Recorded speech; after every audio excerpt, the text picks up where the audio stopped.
Hello, BookTube. A little while ago on his channel, Sean, the Book Maniac, created what he called an anti-tag called the Grab 10 Books Off Your Shelf and Talk About Them tag, which is an anti-tag, I guess, because it's not structured. You just pick books at random and wool gather about them. And I loved it. I did it and I loved it, and I wanted to become a permanent part of BookTube. But for that, it's going to need a better name and maybe an easier format. So I'm taking the liberty of doing both those things now. I think I want to rechristen this the Grab-and-Gab Tag. And instead of 10 books, which is a bit much, we'll do 5. And it's the kind of thing that can be done on a permanent footing, right? You can wander around your place and pick 5 books. Hell, you could wander around the library, pick 5 books.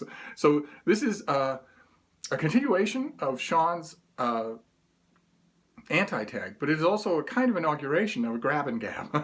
And I'm starting this Grab-and-Gab Tag in the place where all things should start, the bathroom. I have books in the bathroom. I'd be willing to bet I'm not the only booktuber who does. So we're going to grab one of those to start with. It's just one little shelf, and it's right next to the seat of ease, just in case the train is delayed leaving the station, if you know what I mean. So the one I picked is by Michael Reeves and Steve Perry, and it is Star Wars Death Star. This one does not have a bookmark in it, so it is not an ongoing work. Some of these are. Some of the books in here are ongoing. But this is the story of the construction of the original Death Star. And when I first got it in paperback, I thought, oh, come on. You can't possibly make a whole novel out of that. But they do a really good job. They're both hacks of the First Water. So you give them material and they will write a readable narrative. And they do. So Star Wars Death Star is one of the only Star Wars novels I can recommend. And then we'll move out of the bathroom. Where are we going to go next? Down into puppy territory. Down on the floor, where you will always find a puppy. She keeps sleepless watch on her territory. So we are now in the 2018 section of my forthcoming books. And what have we got here? Oh, okay, great. I think we saw this on this channel. This is The Chateau by Paul Goldberg, the author of The Yid, a fantastic novel. Idiosyncratic, very individual, but really, really good. You'll remember it for your whole life. And this is his next book, which I am intentionally putting it off. I'm putting off as much of 2018 reading as I can. But I am very excited to read it because there aren't many writers of contemporary fiction who please me. But let's see. Let's move on here. Let's go somewhere else. How about here? Oh, here's a good one. Oh, here's the... I don't think we've actually... Oh, God. I don't think we've actually done this this bookshelf for a tour. But this is Georg Friedrich's The Fire, Das Brand.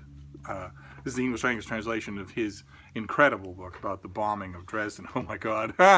You can see behind me what happened to Mordor. It was so neat and clean. We were making our way through those shelves, and now nothing can get there. Too deeply the delves dwarved and woke the nameless evil. I'm going to have to deal with that before the end of the year. But anyway, to get back to the book at hand, this is all from original sources. It's a harrowing reading about the firebombing of Dresden. And the author, again, is George Friedrich. And I remember the huge furor that the book was kicking up when it first came out in German. I actually went out of my way to get... when did this come out? I don't think I was reviewing at the time.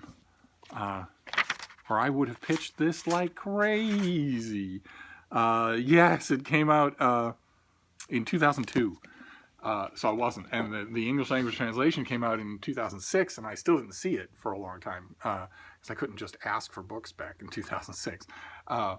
And of course, it's a fraught subject. Not only it's by any definition a war crime.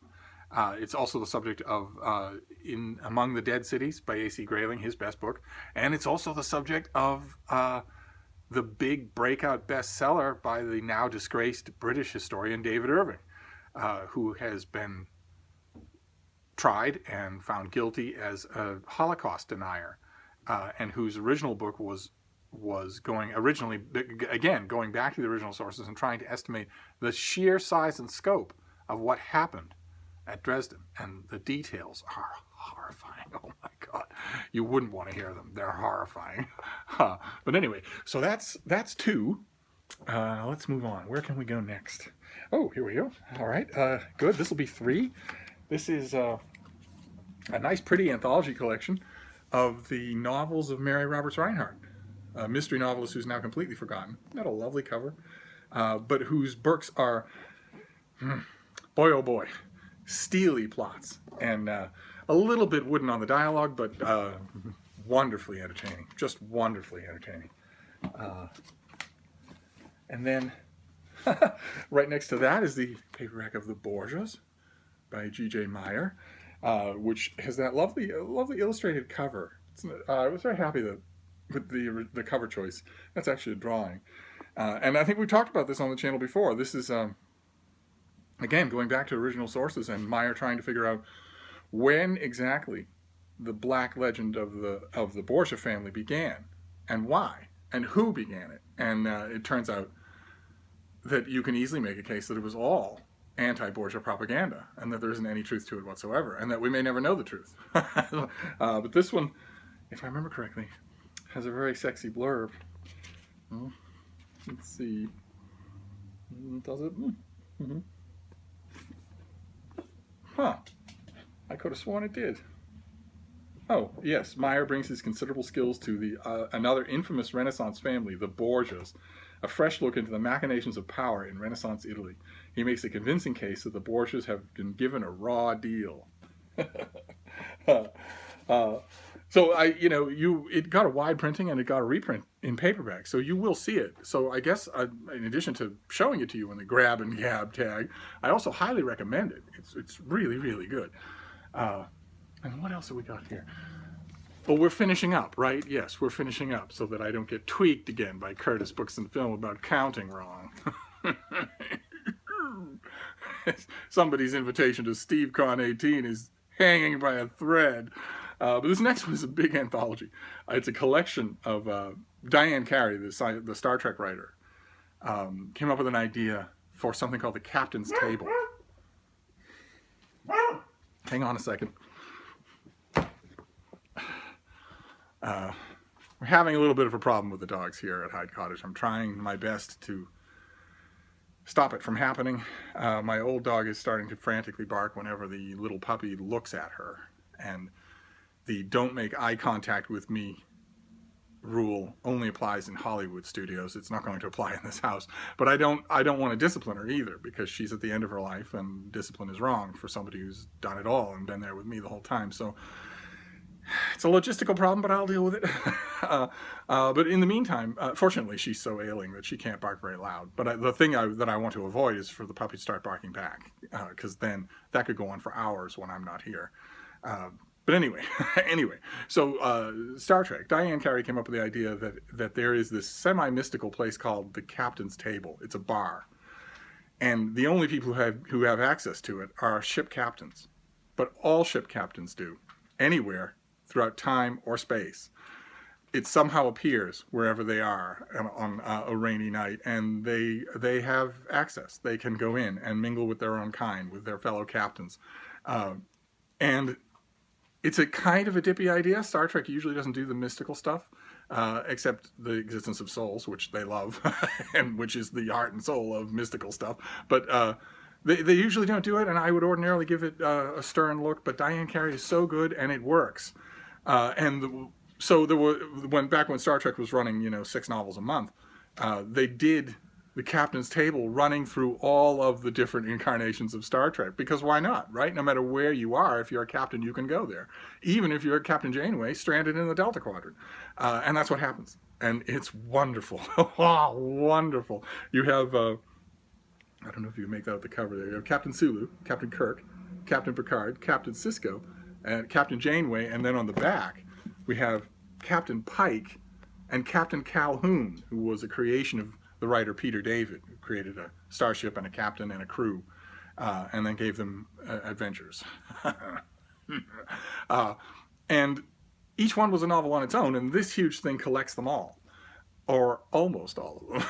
I found this at a Goodwill, and I don't know if you can tell, but there's a segment missing. Someone that I applaud but would not want to meet went to the section of this book that was the Captain Calhoun section. In other words, the section that was non-canonical. Okay, we've got a major lighting crisis that has erupted here. The person went to the non-canonical Star Trek section of the book and cut it out. They cut out the Calhoun portion. But that's not the extent of it. That's not all that this person did. Let me see if I can quickly find you an example of the other thing the person did. Here, let me set the book down because I'm never going to pick this up again, and I want to show it to you because this is, yeah, there we go. That page, I don't know if you can see at the bottom there, a word is blacked out. The word is a cuss word. The person who owned this volume before me not only cut out the Calhoun section of the captain's table, but crossed out, blacked out every cuss word, everything even remotely close. I did a background trace on a couple of them with tracing paper to see what the word actually was, and they're incredibly mild. This person just didn't want anything like that at all in the book. So again, I wouldn't want to meet them, but they made this a one-of-a-kind volume, something that I want to keep and that brings a smile to my face when I reread it. And I do reread it because some of the sections are really good. I don't know what I'm missing with the Calhoun section. I wouldn't go out and find the book. But the Captain Pike adventure that each captain relates an adventure. When they're at the captain's table and they're surrounded by other captains, they relate tall tales and stories from their time as captain. and Captain Pike's section is really good. Captain Sisko's section is really good. And oh my God, the Janeway section, the section written by Diane Carey, is so beautiful. It is so amazing. It's a whole universe in one chapter of one anthology. Hang on.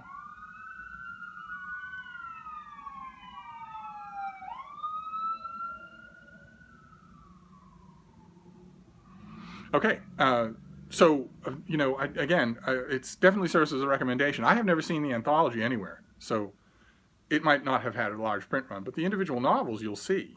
And if it has the Captain's Table logo over it in you're a Star Trek fan, give it a try because they're quite enjoyable. But there you go. That is the new Grab-and-Gab Tag, which is going to be the hit of BookTube. And all that's left for me to do is tag people. I tag you all because this is a chance for you to get up, walk around, and show me your books and just free associate, which is the next best thing to visiting you. I definitely tag Sean himself, and I wonder if this means that I'm the very first booktuber ever to tag someone with their own tag. If so, more power to me. I want you to do this. 5 books and get up and walk around, or in your case, lay there and after a long, hard day at work, and give me 5. Drop and give me 5. Same thing with Curtis. Same thing with Lukash. Same thing with Peg.